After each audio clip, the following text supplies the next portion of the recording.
Hello everyone, welcome to study IQ. साथियों, अभी आज ही एक न्यूज़ आपके सामने आपको देखने को मिली है। वो न्यूज़ है कि संजय मल्होत्रा जी हमारे अब नेक्स्ट आरबीआई के गवर्नर आपको देखने को मिलेंगे। इन शॉर्ट अगर हम बात करते हैं तो आरबीआई के गवर्नर के रूप में इनको अपॉइंट किया गया है। दूसरा, ये 3 साल के पीरियड के लिए अब चुने गए हैं, यानी कि 11 दिसंबर से इनका कार्यकाल स्टार्ट होगा 2024 से। और इन्होंने इंडिया की जो टैक्स पॉलिसीज हैं, बैलेंसिंग स्टेट फिस्कल नीड्स को इन्होंने यहां पर इसमें बहुत इंपॉर्टेंट रोल इनका देखने को मिलता है। तो आज इस सेशन में थोड़ा सा मैं आप लोगों को आरबीआई गवर्नर की भूमिका और इनके बारे में, संजय मल्होत्रा जी कौन है एक्चुअल में, कैसे ये आरबीआई के गवर्नर बने, इसके बारे में मैं आप लोगों के साथ यहां पर इस सेशन के माध्यम से चर्चा करूंगा। मैं उम्मीद करूंगा बहुत अच्छे तरीके से इस सेशन को एक्सेस करने की कोशिश करेंगे और समझने की कोशिश करेंगे। साथियों, सबसे पहले अगर मैं बात करता हूं आपसे यहां पर माननीय श्री संजय मल्होत्रा साहब की, तो आपके दिमाग में पहला ही क्वेश्चन आएगा कि कौन से नंबर के आरबीआई के गवर्नर आपको देखने को मिलेंगे। तो ये 26 नंबर के आरबीआई के गवर्नर अब आपको देखने को मिलेंगे। ठीक है। दूसरी बात, यहां पर हम बात करेंगे किसको रिप्लेस किया है। तो हमारे 25th आरबीआई के गवर्नर कौन थे, तो आप सब जानते हैं वो थे हमारे माननीय श्री शक्तिकांत दास साहब। कौन थे? माननीय श्री शक्तिकांत दास साहब हमारे 25th नंबर के आरबीआई के गवर्नर आपको देखने को मिलेंगे। ठीक, याद रखें जो संजय मल्होत्रा जी हैं, ये अभी तक इनके पास जो पोस्ट है, ये हमारे भारत के राजस्व सचिव आपको देखने को मिलेंगे। भारत में ये राजस्व सचिव के रूप में अपनी भूमिकाएं निभा रहे हैं, इस बात को ध्यान रखिएगा। बाकी इनकी पोस्ट क्या है, तो याद रखें 1990 बैच के, 1990 बैच के ये आईएएस ऑफिसर हैं, इंडियन एडमिनिस्ट्रेटिव सर्विस ऑफिसर आपको देखने को मिलेंगे। इनका जो अपॉइंटमेंट है वो किसके द्वारा किया गया, तो याद रखें इनका अपॉइंटमेंट कमेटी ऑफ कैबिनेट। ठीक है, अपॉइंटमेंट कमेटी ऑफ कैबिनेट के द्वारा इनका अपॉइंटमेंट आपको देखने को मिलेगा। तो जितने भी मेजर पॉइंट्स इनके बारे में मैं आपको बता रहा हूं, उसको बहुत अच्छे तरीके से गो थ्रू कर लीजिएगा। काफी इंपॉर्टेंट आपको यहां पर चीजें देखने को मिलेंगी। तो करेंटली अभी ये एज एन रेवेन्यू सेक्रेटरी के रूप में काम कर रहे हैं। 11 तारीख से आपका ये चार्ज ग्रहण करेंगे। ठीक है, रेवेन्यू सेक्रेटरी हैं, तो रेवेन्यू डिपार्टमेंट आपका मिनिस्ट्री ऑफ फाइनेंस के अंतर्गत आपको देखने को मिलेगा। साथियों, सबसे इंपॉर्टेंट बात है, मल्होत्रा जी को लगभग 33 साल का एक्सपीरियंस है। कितने साल का? 33 ईयर्स का एक्सपीरियंस इनको देखने को मिलेगा। और ऐसा नहीं कि बस ऐसा ही एक्सपीरियंस है, इनको हमारे भारत के, अगर हम बात करें तो फाइनेंस सिस्टम का एक्सपीरियंस है प्रॉपर। हमारे भारत में टैक्सेशन, कराधान सिस्टम का एक्सपीरियंस इनको देखने को मिलेगा। इसके अलावा हमारे भारत के पावर सेक्टर का इनको पूरा एक्सपीरियंस है। इन्होंने आईटी, इंफॉर्मेशन टेक्नोलॉजी और माइनिंग, इन सब क्षेत्रों के अंतर्गत इनका एक अच्छा खासा एक्सपीरियंस हमें देखने को मिलता है। अभी एक्सपीरियंस है, आईएएस बने, कैसे बने, तो आपको बताना चाहूंगा आईआईटी कानपुर से। कहां से? आईआईटी कानपुर से माननीय श्री संजय मल्होत्रा जी ने अपनी कंप्यूटर साइंस की में ग्रेजुएट हुए हैं, इंजीनियरिंग डिग्री वहां से हासिल करी है आईआईटी कानपुर से। इसके अलावा दोस्तों, मल्होत्रा जी ने एक मास्टर डिग्री भी ले रखी है, और ये कहां से ली है? पब्लिक पॉलिसी में। किसमें? पब्लिक पॉलिसी में, यानी कि सार्वजनिक नीतियों में इनके द्वारा मास्टर डिग्री ली जा चुकी है। और ये जो आपकी प्रिंसटन यूनिवर्सिटी है, वहां से इन्होंने, यूएस की यूनिवर्सिटी है प्रिंसटन, वहां से इन्होंने इस डिग्री को हासिल किया। ठीक है, तो दोनों, चाहे स्टेट गवर्नमेंट की बात हो चाहे सेंट्रल गवर्नमेंट की बात हो, अलग अलग फील्ड्स में इनके द्वारा एक अभूतपूर्व कार्य है भारत के सरकारों के साथ या राज्य सरकारों के साथ किए गए हैं।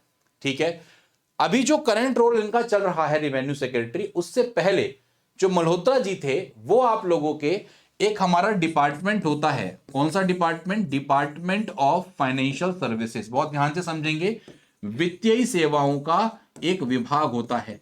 तो इससे पहले ये रेवेन्यू सेक्रेटरी से पहले डिपार्टमेंट ऑफ फाइनेंशियल सर्विसेज के सेक्रेटरी थे, जहां पर इनके द्वारा, क्योंकि जब डिपार्टमेंट ऑफ फाइनेंशियल सर्विसेज के आप सेक्रेटरी हैं, तो आप भारत का पूरा जो वित्तीय और जो बैंकिंग सेक्टर है, उसको पूरा का पूरा आप देखेंगे, उसकी निगरानी करेंगे एक तरीके से। तो याद रखें, डिपार्टमेंट ऑफ फाइनेंशियल सर्विसेज के ये सेक्रेटरी रहे थे रेवेन्यू सेक्रेटरी से पहले, और पूरा का पूरा भारत का जो वित्तीय और बैंकिंग सेक्टर है, उसको पूरा अच्छे तरीके से ओवरसॉ इनके द्वारा किया गया है। अगर हम इनके टेन्योर की बात करें, तो इससे पहले एक स्टेट रन आरईसी लिमिटेड के बारे में आपने सुना होगा। स्टेट रन आरईसी लिमिटेड तो ये आरईसी लिमिटेड के आपके मैनेजिंग चेयरमैन और मैनेजिंग डायरेक्टर सीएमडी के पद को भी शोभायमान कर चुके हैं। और ये कहा जाता है कि जब ये आरईसी लिमिटेड के सीएमडी थे तब इनके टाइम पीरियड में जो कंपनी थी वो ग्रोथ फेज में देखने को मिली है। बात समझ में नहीं समझ में आई? अब बात करते हैं इनके रेवेन्यू सेक्रेटरी के कार्यकाल की। तो भाई राजस्व सचिव में भारत की छोटी मोटी बात तो है नहीं। तो रेवेन्यू जो सेक्रेटरी हैं ये है भाई सिंस दिसंबर 2022 से ये हमारे रेवेन्यू सेक्रेटरी आपको देखने को मिलेंगे। अब रेवेन्यू सेक्रेटरी होने के नाते भाई भारत के राजस्व सचिव, तो जितना भी रेवेन्यू मैटर्स हैं वो सारे इनके कंसीडरेशन में आपको देखने को मिलेंगे। और रेवेन्यू में सबसे बड़ा इंपॉर्टेंट काम क्या होता है? टैक्सेशन, सबको पता है। तो भारत के अंतर्गत इन्होंने सारी की सारी जितनी भी टैक्स पॉलिसीज हैं, जो भी भारत में टैक्स नीतियां हैं, इसको बहुत अच्छे तरीके से फॉर्मुलेट किया है। अब चाहे टैक्स पॉलिसीज की बात कर रहे हैं तो इसमें हम डायरेक्ट टैक्स की बात भी करेंगे और इनडायरेक्ट टैक्स दोनों की बात करेंगे। दोनों में इनकी एक अहम भूमिका हमें देखने को मिलती है। बात समझ में नहीं समझ में आई? तो भारत के रेवेन्यू सेक्रेटरी के रूप में इनकी जो एक इंपॉर्टेंट टैक्स पॉलिसीज को फॉर्मुलेट करने की भूमिका है वो भी एक अभूतपूर्व आपको देखने को मिलेगी। इसके अलावा ये तो थे, इसके अलावा अगर मल्होत्रा जी की बात करेंगे, क्योंकि eminent personality IAS senior IAS officer हैं दोस्तों, मल्होत्रा जी आप लोगों के याद रखें ये एक्स ऑफिशियो क्या रहे हैं? सेक्रेटरी भी रहे हैं। अब आप कहोगे सर किसके सेक्रेटरी रहे हैं? तो ex officio secretary of GST council आपको देखने को मिलेंगे।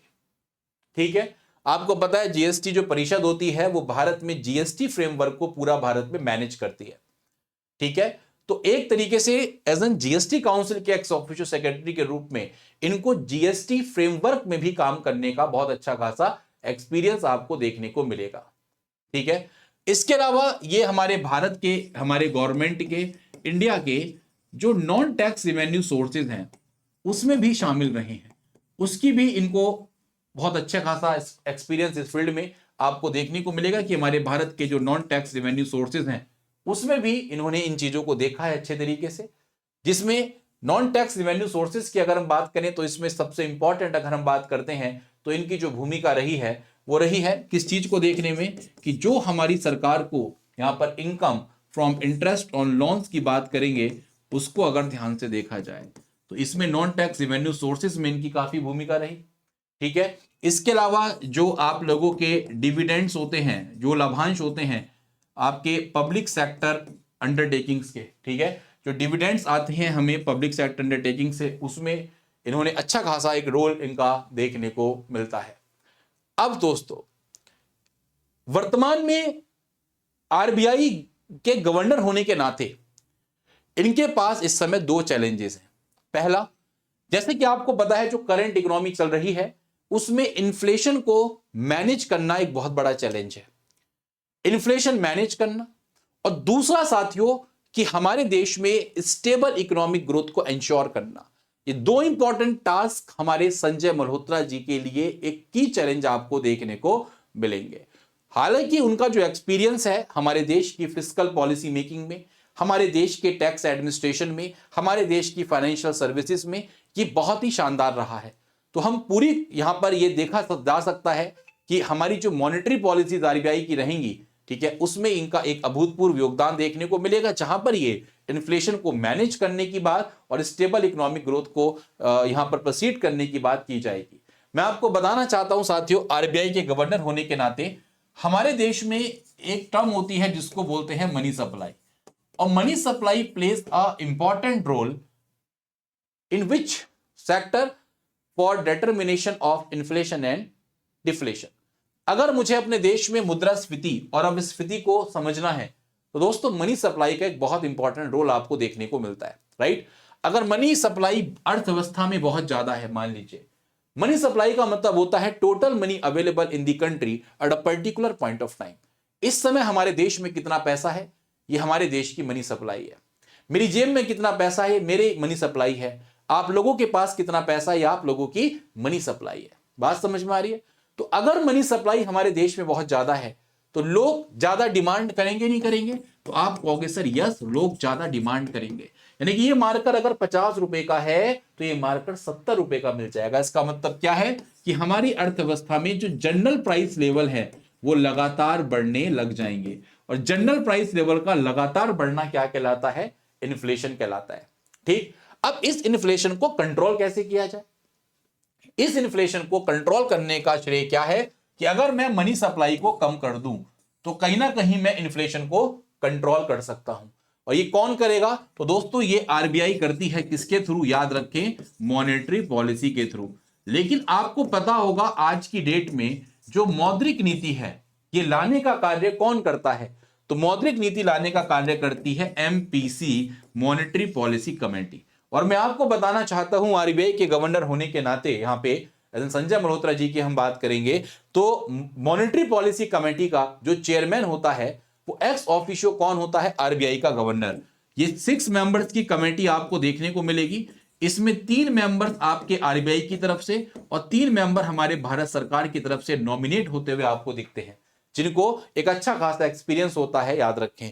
तो यहां पर जो 3 मेंबर 6 मेंबर हैं, तो इसमें आप याद रखेंगे एमपीसी का जो चेयरमैन है वो किसको बनाया जाता है? वो आपके को एक्स ऑफिशियो आरबीआई के गवर्नर होते हैं। तो who will be the next MPC chairman? तो याद रखें संजय मल्होत्रा जी हमारे अब नेक्स्ट मॉनेटरी पॉलिसी कमेटी के चेयरमैन आपको देखने को मिलेंगे। बात समझ में आ रही है? इनके पास एक पावर रहेगी, इनके पास होगी कास्टिंग वोट की पावर। अब ये कास्टिंग वोट क्या होता है? अब 6 मेंबर हैं, मान लीजिए मैं कहना चाह रहा हूं कि रेपो रेट में चेंज होना चाहिए, तो 3 लोग बोले यस और 3 लोग बोले नो, तो ये हो गया एक तरीके से ड्रॉ। आधे बोल रहे हैं यस, आधे बोल रहे हैं नो।